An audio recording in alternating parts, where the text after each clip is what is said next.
In this video, I'm going to show you how to secure your Squarespace website.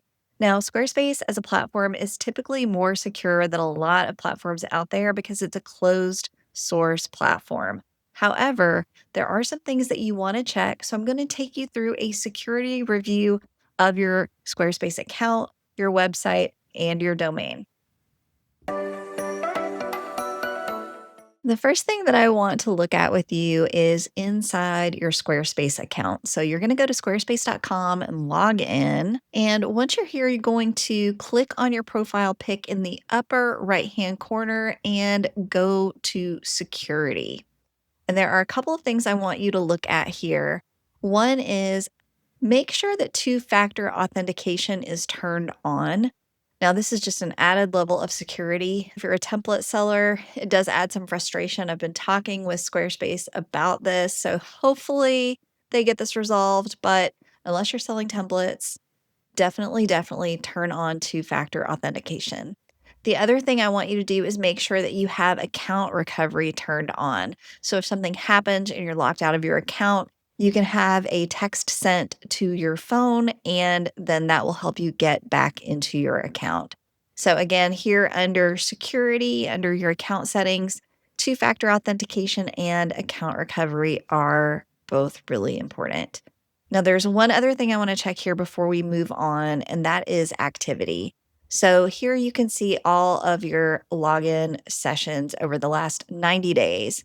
So first of all, check and see what your current active sessions are. I'm logged in on a couple of computers and my phone. These are all me. This is when I was logged in from my phone when I was in Mexico. So I'm going to log out of that one really quick. Don't need that one anymore. And then take a look at the past events and just make sure these look like you. Now, I did travel to Mexico. This was me. Alabama, I've not been to. However, I had a VPN turned on that showed me in Alabama to this system. So if you use a VPN, what you can do is go and look at the timestamp here in the browser. Just make sure this looks like you. Now, if not, if you're seeing anything here under past events that does not look like you, go ahead and reset your password. That is the best thing that you can do in addition to turning on two-factor authentication. Okay, that's it for account level.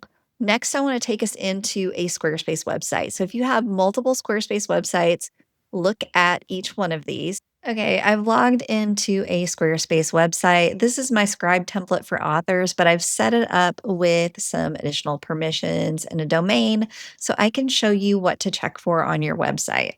So the first thing that I want to do is see who has access to this website. And to do that, I need to look in permissions. We can go to settings, permissions and ownership, and then permissions. And I can see here there's a contributor I called bad actor, and maybe I want to remove them. But if you're having trouble finding this permissions menu item, Squarespace loves to move things around. So if you are logged into your website and you click the / key on your keyboard, you can just start typing in permissions and it will take you right there. So let's say I have a contributor here that I don't know or no longer needs access to my website. I can remove them. So if you click on the arrow here to the right, you have some choices. You can toggle off their access to the website. That leaves them there. So if you want to give them access in the future, it's really easy. Or if you're like, I probably am not going to ask them back to my website, you can remove this contributor altogether and then just invite them back if you ever need to. So I'm going to remove bad actor. Now I am the only person who has access to this website. So that is locked down.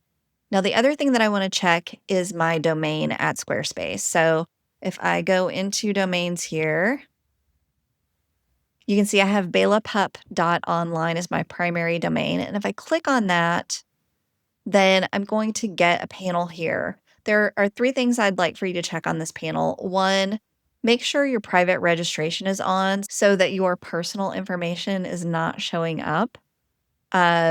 Otherwise, your street address can be out there floating around. The other is I recommend turning on domain lock unless you are planning to transfer your website from Squarespace to another registrar. So if you're planning on leaving it at Squarespace, turn on this domain lock. And finally, you want to make sure that this matches you, your address, and your contact email. Once you've done that, you are good to go. Let me know in the comments if there was something that you discovered in this video or on your website that you weren't expecting.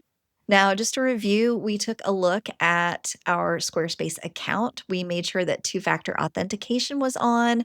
We made sure that account recovery was turned on. We looked at our account activity to make sure all of that was us. We logged out of places we didn't need to be logged into anymore. And then we took a look at our site and we looked at site permissions and our domain settings.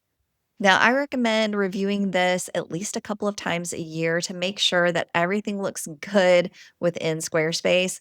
Of course, if you are a web designer or if your website is your business, I recommend doing this more frequently. Thanks so much for watching. I hope this was helpful and I wish you all the best with your website.